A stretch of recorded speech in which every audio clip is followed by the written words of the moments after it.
Assalamualaikum dan selamat malam dan selamat datang balik ke channel saya. Jangan lupa sebelum kita mulakan, sila subscribe. Cakap saya dah subscribe.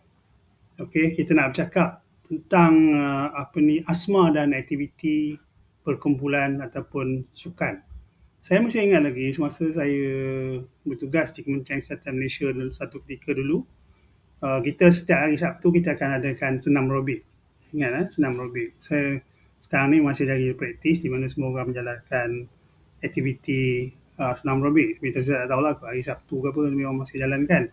So apa yang saya nak tekankan sini, bila kita ada serangan asma, kita bersenam dengan rakan-rakan kita. Tapi selepas tu kita akan mengalami lelah, kita akan mengalami penat dan susah nak bernafas. Untuk mereka-mereka yang ada serangan asma atau penyakit asma.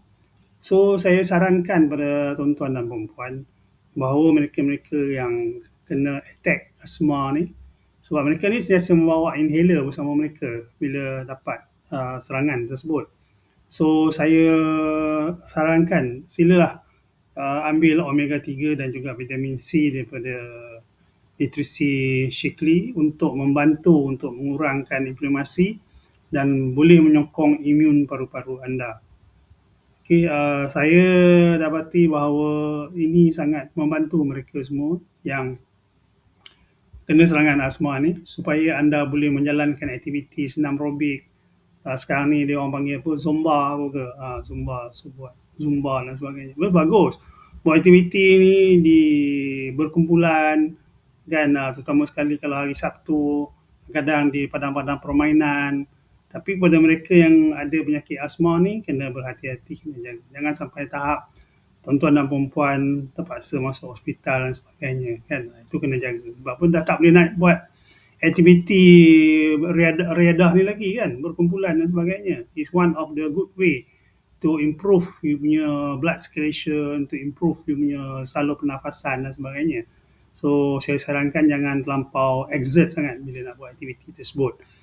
Okey, so pengguna-pengguna Shaklee, mereka ni merasakan bahawa lebih mudah bernafas, lancar dan bertenaga apabila mereka mula mengamalkan omega 3 dan juga vitamin C. So, saranan saya kepada tuan-tuan dan perempuan yang ada penyakit asma ni, bila untuk menjalankan aktiviti berkumpulan dan juga untuk menjalankan aktiviti sukan, janganlah biar asma menghalang aktiviti tuan-tuan dan perempuan. Mulalah mengambil rutin vitamin sekarang dengan mengamalkan omega 3 dan vitamin C bagi membantu mengurangkan inflamasi dan menyokong keimunan paru-paru anda. Terima kasih.